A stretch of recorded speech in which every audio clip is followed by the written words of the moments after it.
There's a scary reality about starting a small business. 50% of small businesses fail within their first year. 75% of those that pass the first year fail in the next 5 years. How are you going to beat those odds? How can you create a business that doesn't fail, runs smoothly, and gives you the time and money to enjoy life? That was the question spinning around my head until I found an answer through Michael E. Gerber's book, The E-Myth Revisited: Why Most Small Businesses Don't Work and What to Do About It.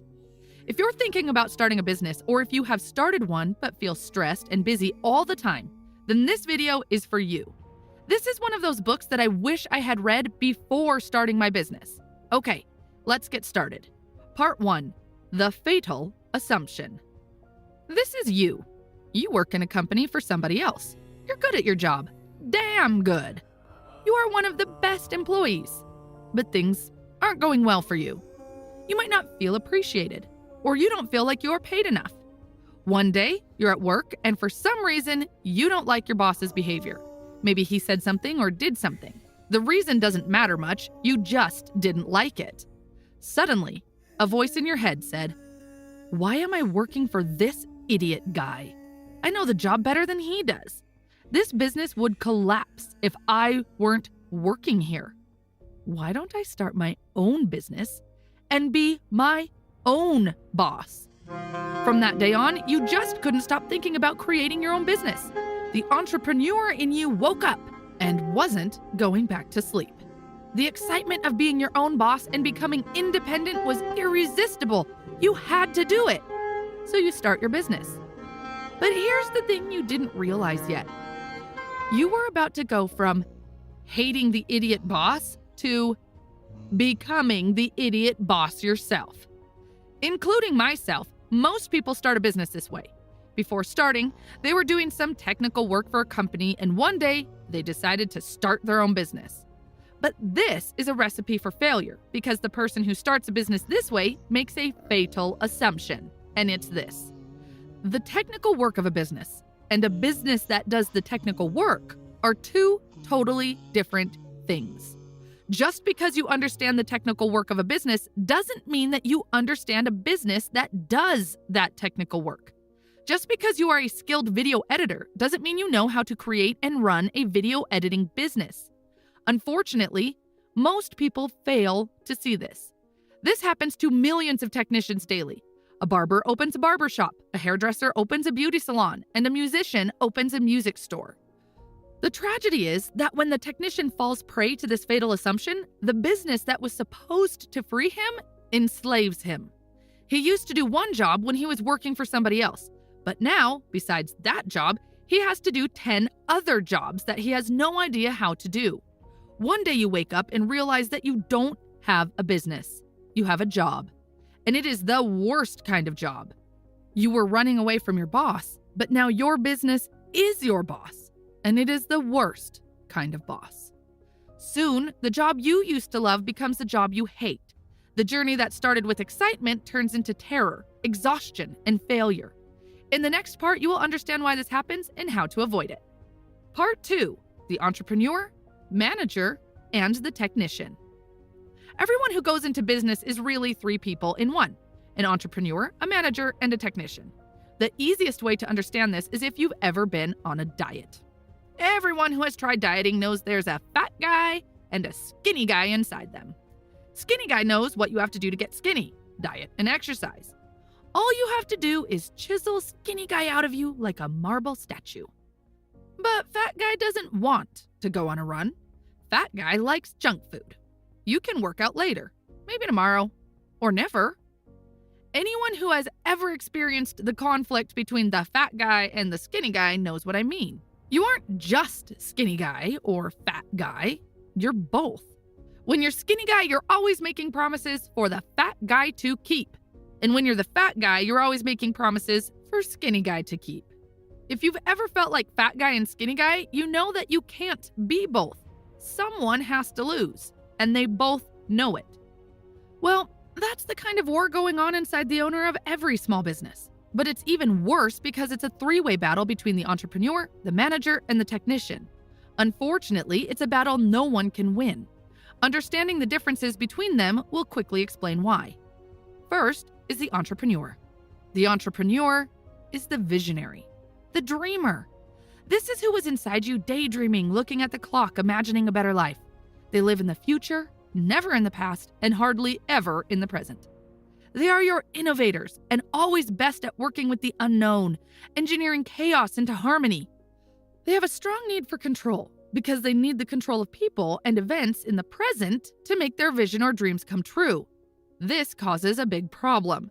They live in a world made up of too many opportunities, and everyone around them is just slowing them down.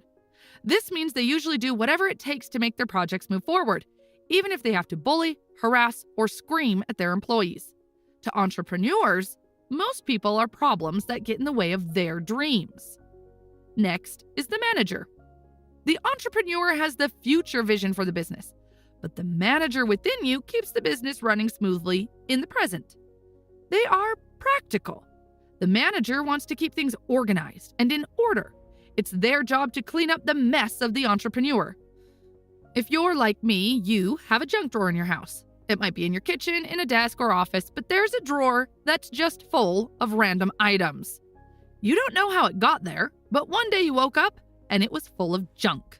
Rubber bands, old mismatched keys, a broken watch, batteries that might be dead, and always some loose screws and nails waiting to poke you when you reach inside. This is what the manager sees when he sees an entrepreneur's business. They can't work in this mess. He sees a junk drawer that needs to be cleaned and organized. Instead of everything being shoved into a drawer or tossed into piles, a manager would go to work with a label maker. Everything has a place, and everything should be put back in its place. Keys are on a key ring. Screws and nails are in plastic bins labeled screws and nails. Batteries are tested and then either thrown out if they are out of power or put into clearly labeled bins by size. Managers treat people and tasks in a business the same way they handle junk drawers. They plan for problems to happen. Everyone has their place and their jobs to do, and they make sure it happens. The technician.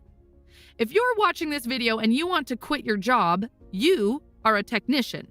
If you've ever thought to yourself, if you want it done right, do it yourself, you are a technician. Technicians love the feeling of getting things done, having their hands on projects, and living in the present. They don't care about the future of the business or the problems of yesterday. They just want to get to work. They want to know how to do it, and they want everyone to get out of their way. Everyone gets in the technician's way. The entrepreneur creates new and interesting work for the technician, but they are always interrupting or distracting. The manager is also a problem because they want to make technicians part of their system. If it were up to the technician, they would go to work every day and never worry about the future. But this is the worst mentality if a business is going to survive for many years. In your life, you can probably see these three characters in action. You can see how one part of you craves a sense of order, while another part of you dreams about the future. You can see how another part of you can't stand being idle and jumps into work and feels guilty if he isn't doing something all the time. So, to sum up this part, there are three people in you: the entrepreneur, the manager, and the technician. The entrepreneur dreams. The manager worries about everything, and the technician gets the job done. Part 3. 3 phases of a business. Businesses grow just like people. There are 3 stages that a business will grow through: infancy, adolescence, and maturity. Infancy, the technician's phase. This is how most businesses start, as a technician-led business. You are finally free of the boss. It's an exciting start that's about to be exhausting. You are now going to be a master juggler. Every day from now on, you will be juggling balls in the air, doing all of the work inside your business. One ball is managing the business's money, and the other ball is selling your products and services, all while juggling advertising, marketing, legal fees, and taxes.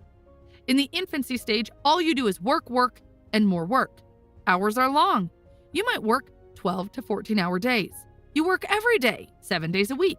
Even at home, you're working. You are totally invested in your business. But there's a big problem. There's more work than you can handle. You work harder, you put in more time, but you can't juggle it all. Balls start to drop and hit the floor. You can only work so hard alone.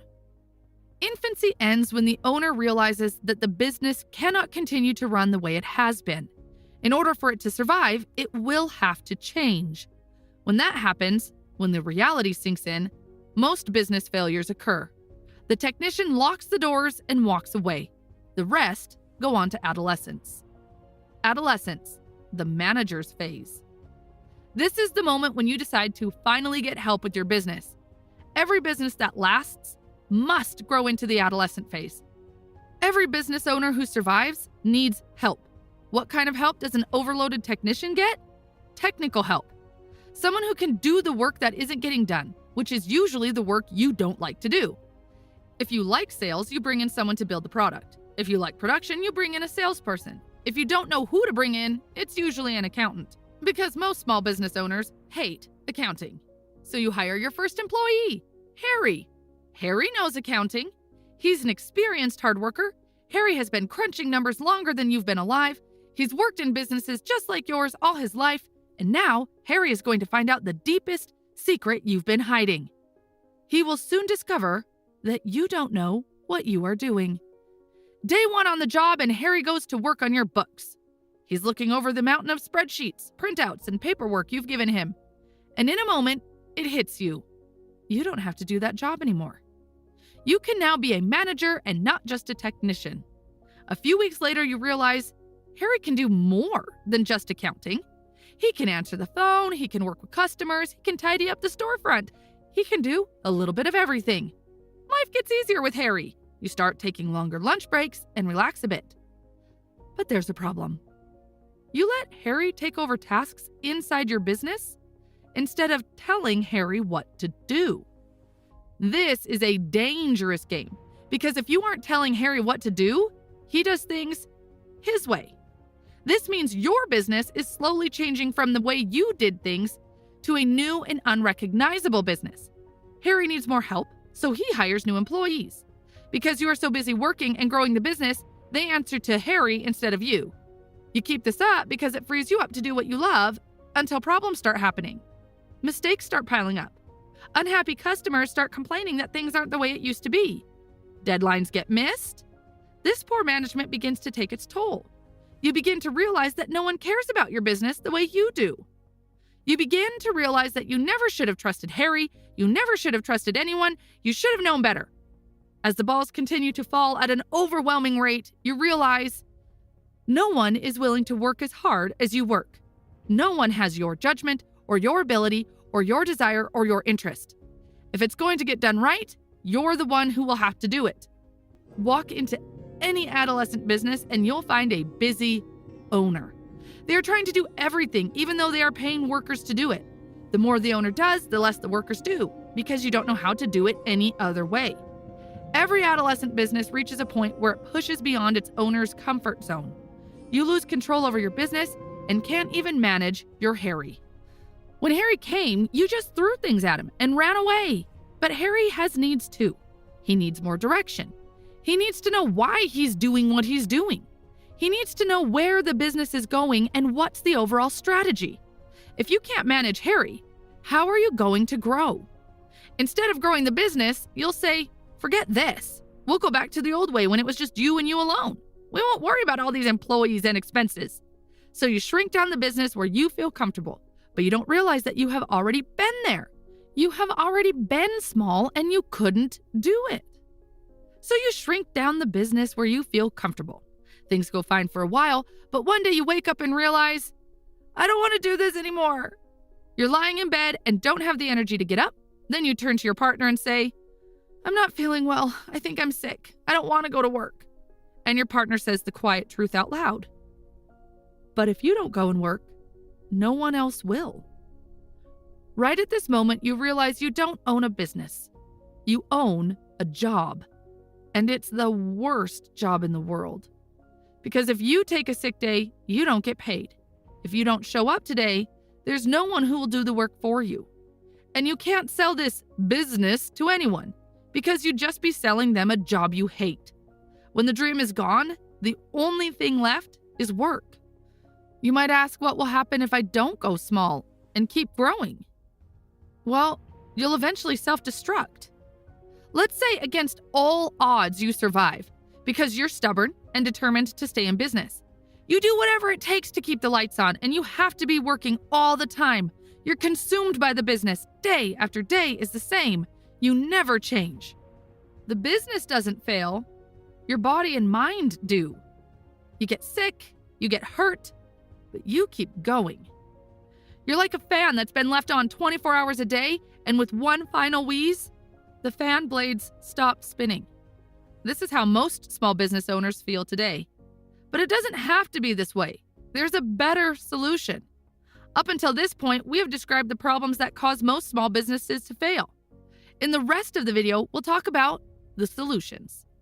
It starts with the maturity phase. Maturity, how to create a business that doesn't fail. It's not guaranteed that all businesses that go through infancy and adolescence end up at maturity. If you're lucky, you might reach this stage, but here's the key point. Maturity is not the final result of the previous two phases. You can skip them and start as a mature company from day one. Yes, you heard it right. You can start as a mature company from day one. Famous companies such as McDonald's, Disney, IBM, and Apple didn't end up as mature companies. They started as mature companies. A company can start as mature if the entrepreneur has an entrepreneurial perspective. Let me explain this perspective with an example. Tom Watson of IBM said, "From the beginning, I had a clear picture of what the company would look like when it was finally done. I had a model in my mind of what it would look like, a dream, a picture. Then I realized that unless we acted that way from the beginning, we'd never get there. IBM had to act like a great company before it became a great company." The entrepreneurial perspective asks the same question as Tom Watson of IBM. How must the business work? From an entrepreneurial perspective, business is the product, not whatever the product is produced in business. This doesn't mean the entrepreneur doesn't care about the product. They do, but they have a more holistic approach. Here is how the technician and entrepreneur perspectives differ. The entrepreneur sees the business as a system. It produces results for the customer. The technician sees the business as a place for him to work, to make him money. The entrepreneur starts with a clear vision and then works backwards to make that vision a reality. The technician doesn't have a vision. They just have work to do and money to make today. The entrepreneur sees the business through their customer's eyes. The technician sees the business through their own eyes. To the entrepreneur, a new customer is a new opportunity. To the technician, a new customer is a problem because it means more work. Here's the thing. You can't teach the entrepreneurial perspective to a technician. Don't even try. What you need instead is a business model that allows the entrepreneur within you to do what needs to be done. At the same time, that business model should satisfy the needs of the technician and the manager. A business model that satisfies the needs of all three is called a franchise prototype. In the next part, I will explain this business model in detail. Part 4, Franchise Prototype Model. The easiest way to understand this business model is just to look at McDonald's. Please keep in mind that I'm not telling you to get into the hamburger business. We are talking about their business model here. Now, you can say many things about McDonald's. You can say their food isn't healthy. You can say that people shouldn't eat junk food. But what you can't say is they don't deliver on their promises, because they do. They have a system that works like a Swiss watch. This is because every step of the business was tested, tweaked, and improved until it could be copied in every McDonald's restaurant. Food is made and served the same way across the globe. Frozen meat patties are the same size and shape. Pickles are put on buns in the same patterns so they don't slip off the sandwich. Fries are kept warm for 7 minutes before they get soggy, and food will be served to customers in 60 seconds or less. Basically, every problem has been thought through, documented, and systematized in a way that you can take any 18-year-old from the street and he would be able to do the job. Now, how can you create such a system in your business? First, you have to change your perspective about what a business is. The problem isn't your business. It never has been. The problem is you. It has always been you, and it will always be you. Nothing will change until you change your perspective about what a business is and how one works. Second, Every day should be spent working on your business, not in it. See your business as a product on the shelf. See it as a machine with interconnecting parts and ask yourself, how can I get my business to work without me? How can I get my people to work without my constant interference? How can I systematize my business in such a way that it could be replicated 5,000 times, so the 5,000th unit would run as smoothly as the first? Pretend that you are going to franchise your business. Pretend your business is a model that you will copy and create 5,000 more businesses like it. Not almost like it, but just like it. Perfect clones. After asking all these questions, you will realize that you need to create systems for everything. You need to create a system-dependent business, not a people-dependent business. If your business success depends on hiring experts, it will be extremely hard for you to succeed. Experts are hard to find and are expensive. Instead, set up systems in such a way that even someone with the lowest qualifications can do the job effectively. This doesn't mean you go and hire just anybody from the street. For example, if you need an accountant, you still need someone with accounting knowledge. However, if your business system is built well, you will not need a top expert.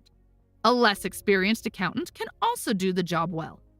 This is what the author means by building a system-dependent business. To build a system-dependent business, you need checklists for every task. You need how-to manuals with step-by-step instructions so that anyone can do what you do. I know this is a boring part, and I hate to do it, but it is absolutely necessary. If you skip this step, you will waste so much time and fail. I have personally skipped it and hired people, and here is what happened. Since I didn't have the proper system, they couldn't do the job 100%. They could only do 90% of it, and I had to help with the last 10%.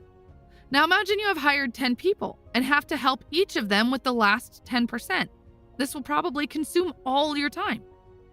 Again, I have made this mistake, and I've seen others hiring a bunch of people and then after a short while firing them all for the same reason I just described. So you need to build the system first. Now some of you watching might say, what the hell is this system you keep talking about? So let me give you an example. Imagine you're opening a cake shop. Each position in your shop would have a detailed job description. This clarity ensures that every worker knows exactly what to do and how to do it. From buying the ingredients to keeping the shop clean, sweeping floors, scrubbing pans, and handling transactions at the register. For bakers, there would be clear guidelines on how to bake the cakes, the temperature settings for the ovens, how long each type of cake should bake, and the secret recipes that make your cakes special. After all, it's not just any cake shop. It's your cake shop. It's your prototype. You want your cake to look and taste the same. It should deliver a consistent experience to the customers. Building the prototype of your business is a continuous process. It's not like you do it once and finish.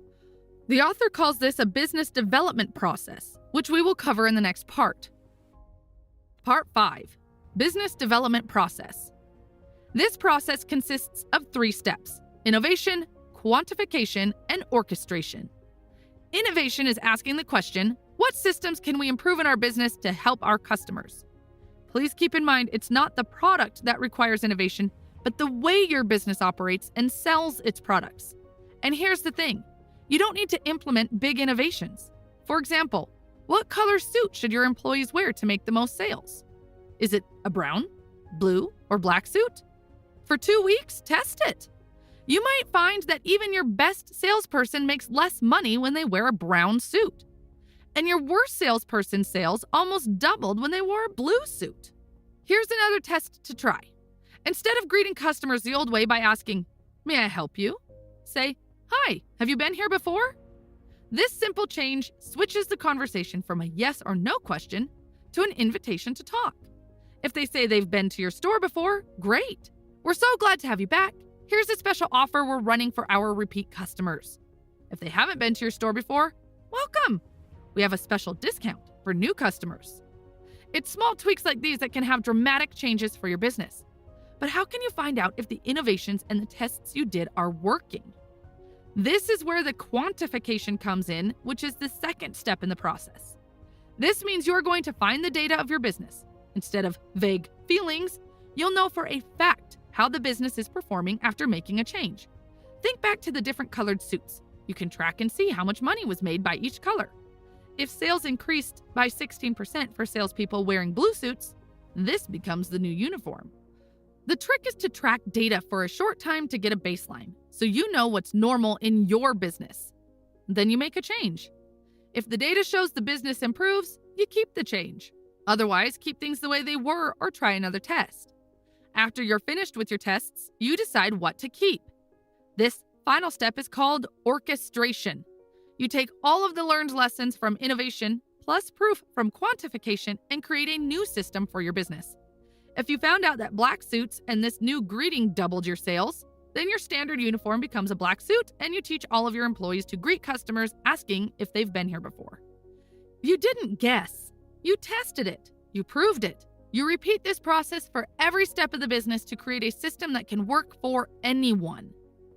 This was the last part. Let me recap everything we covered in this video.